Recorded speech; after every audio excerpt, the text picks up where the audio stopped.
everyone, and welcome back to Her Crown, where we are all about growing in our faith, growing in our relationships, and growing as women. Today, I'm excited to start this new segment that I like to call Let's Really Find Out. This is honestly just going to be a time where I can simplify the people of the Bible.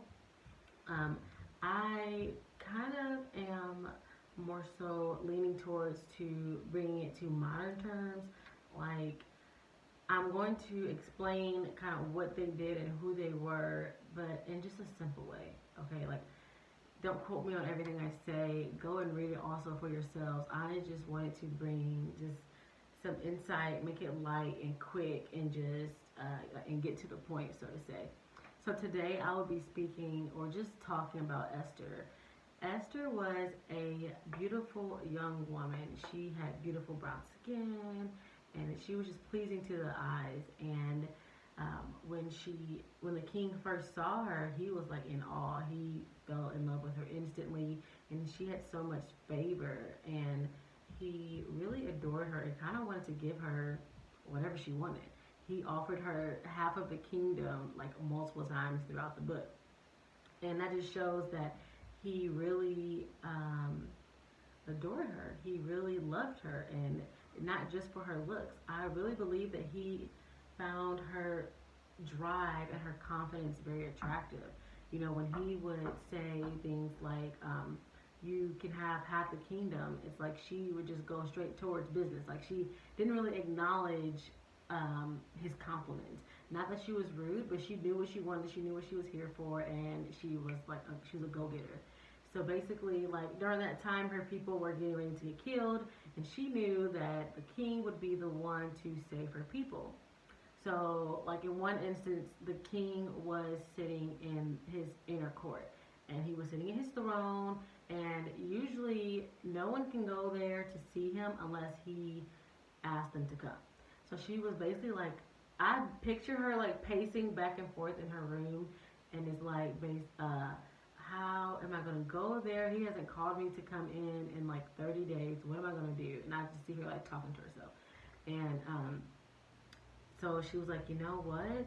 I'm just going to go, and if I die, I die. Which that's a little drastic. I couldn't imagine doing that. But she was like, if I die, I die, but I died for my purpose. And so she went. So of course, when the king saw her, he welcomed her with open arms. He was like, what do you need? I'll give you whatever you want. I'll give you half the kingdom again. And she basically was like, look, I need you to meet me at this dinner party, basically, and I'll talk to you then. So she was about her business. So she got all dressed up and got cute for the little dinner party. And when they got there, she had wine for them, basically so like to kind of make them a little tipsy a little bit, to kind of just ease everyone's nerves, not make anyone all hostile or anything. She was basically like, look, my people are getting ready to get killed, and it's someone that is close to you that is trying to kill them. And he was like, oh, okay, well, what do I need to do type thing. And he had the man that tried to kill her people killed. He had their sons killed, which was her idea, to have their head put like on like a stick. Stick is not the right term, but that it's the long poles with their head, like in those medieval movies. Had all their kids on. I think it was like 10 or 11, but don't quote me on that. And I think it was just amazing that she didn't really focus on the fact that her husband was a king and like had a whole lot of authority and power. You know, like she was so focused on saving her people. She didn't fathom and like drool over him. Like when he complimented her, I see her just being like, okay, thank you, but this is what I'm here for. Like I need you to help my people. And I really feel like he found that very attractive in her. Like he found her boldness, her drive to be very attractive. And because of her drive and staying the course of her purpose, she was able to save her people.